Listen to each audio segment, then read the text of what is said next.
disappointing finale to year one of the Kent State Dynasty rebuild, but we can't hang our head too low because we did bounce back. It could have been more catastrophic than it already was. Again, we're not all the way in the offseason yet. This is bowl week 2 of 4. We got a couple things we got to do before we get complete the rest of the bowl season. We got a couple job offers: Memphis, Rutgers, South Carolina, Vanderbilt, head coaching opportunities. But again, we're not taking any job. We haven't built nothing yet. The whole purpose of this is to rebuild something. Then maybe possibly afterwards we'll move on. But our coordinators aren't going anywhere. Again, they'll probably bolt the second that the second we turn into a contending team. They'll most likely bolt. They'll hang around for the first few years, but as soon as we become a contender, if I know anything or remember anything from college football 25, it's the second you become a good team, your coordinators are going to dip on you. So Dabo Swinney left Clemson, went to Alabama. Wow, that's interesting. So a lot of crazy. Lincoln Riley is in Washington now. Talk about a shakeup to the landscape of the coaching scene in college football, at least in a game. Josh Heupel, if that's how you pronounce his name, I don't know. I don't keep up with Tennessee like that, but he went to the NFL. He got a job in the NFL. So let's see. Brent Venables, he got fired. Yeah, this is crazy. A lot of coaching moves. It seems the coordinators for Alabama bolted too. Mike Locksley, he went to the NFL. A lot of coaching changes. This is crazy. A lot of dramatic coaching changes. Like I said, the whole Dabo Swinney leaving Clemson to go to Alabama. And I forgot who else was the other one, just like that. But that's a lot of crazy coaching changes. Lincoln Riley, that was the other one. Lincoln Riley going to Washington. So the biggest names on the coaching scene leaving, and Josh Heupel going to the NFL. That's nuts. That's nuts. So we have a bye week this week. We don't really have nothing we need to do. I'm not gonna go accept a job offer anywhere else. We're staying put until we get this organization or this university turned around. And we got some ways to go. Again. Started the year off 0-5. Went on a 7-game win streak to push ourselves to the point where we're battling for the MAC championship. We came up just short in that game. We had our opportunities, but we lost that game as well. Got ourselves a bowl bid for the Staff DNA Bowl, but we fell short in that game as well, and we had our opportunities in that game also. So we got number 5 Texas A&M versus number 4 Notre Dame in a Cotton Bowl. Texas Tech. Utah versus Florida. That's interesting.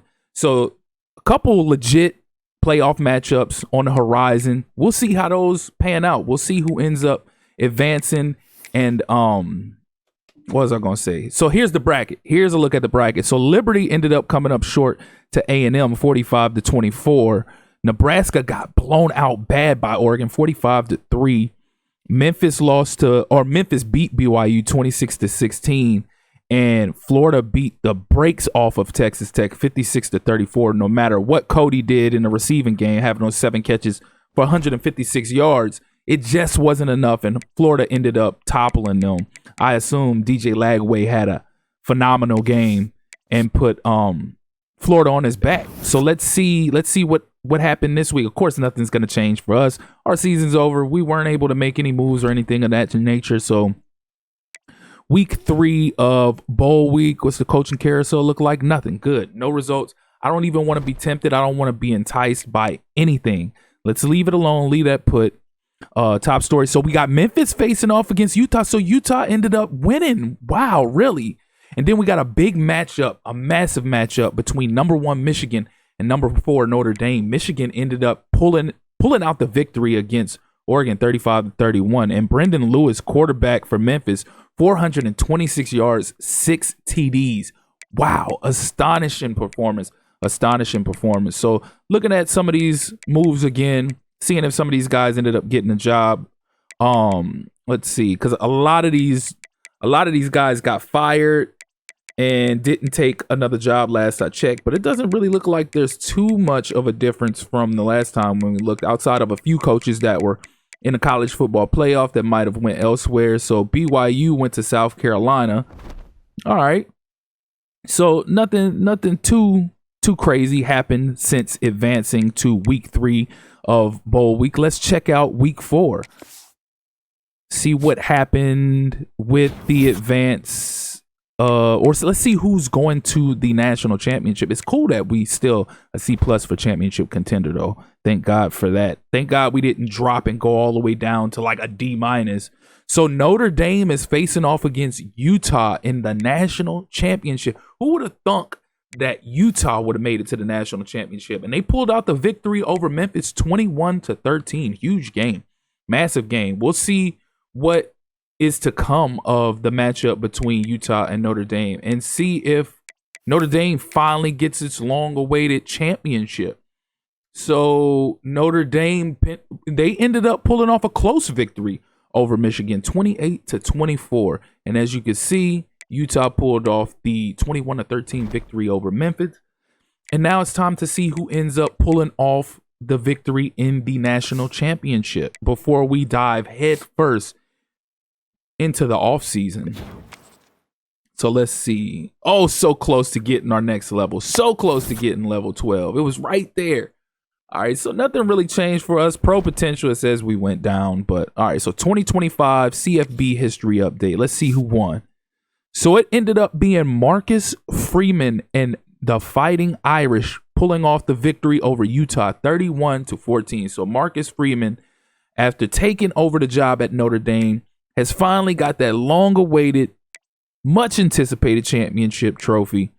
And after coming up short to Ohio State in 2025, they ended up pulling out the championship in 2026. So Christian Gray, cornerback, 2 interceptions, 6 tackles, and Jeremiah Love, 18 carries, 119 yards, 6 yards per carry, living up to his name, living up to his status, putting on an amazing performance to seal a deal for the Fighting Irish. And now it's officially on to the offseason for us. So it's back to the recruiting board. It's back to try and tackle or reel in some of these recruits. And pro potential stayed the same. Exposure stayed the same. Let's see what's on the agenda. So first we got to check out players leaving. Let's see who's leaving. Oh, no, don't tell me. Nah, come on now. Garcia? It looks like our whole team is trying to transfer. D+ pro. Oh my God, really? And Nubin's leaving too? I could understand that. Nubin didn't really play. Oh my God. It looks like the whole squad. Deshaun Martin's leaving as well. Bro. The whole squad is trying to leave. What the hell is this? Dorillis too? Not Dorillis. Come on now. The main players that were starting to come along for me are trying to leave. If I couldn't get Garcia, I'm damn sure not about to be able to get Dorillis Clark. Oh my God. Oh, it's going to be a long off season. You can't be serious right now. Damn near the whole team wants to leave and we can't persuade nobody to stay. Oh my God. Etheridge, look at it. Even JJ Etheridge. Oh wow. Talk about a reality check. Oh my God. The main players that was coming along and carrying this team this whole year are leaving. This is unbelievable. Unbelievable. Well, it's time to go ahead and roll and advance to the next phase. I can't believe this. We legitimately lost everybody that was a key component on our offense. On the defense, well, no, it's specifically the offense. On the offense, hopefully we don't have anything crazy. Well, there's nothing else crazy that can possibly happen going forward now. So let's see draft results. Of course, we didn't have anybody drafted. We weren't a quality enough team to have anybody drafted. Look, our overall dropped to a 59. After all those departures, our overall dropped to a 59 overall. Oh my God. So next up, we got transfer portal and off-season recruiting. And we'll probably dive into all of that on the next episode. But for now, we're going to go ahead and cut this video short. As always, if you're here for the first time or you're returning and you haven't liked or subscribed already, please do so. Click that notification tab so you can stay up to speed with more of this Kent State rebuild, as well as other college football 26 content coming soon. Again, I appreciate you all for tuning in. That's been my time. Till next time. Peace.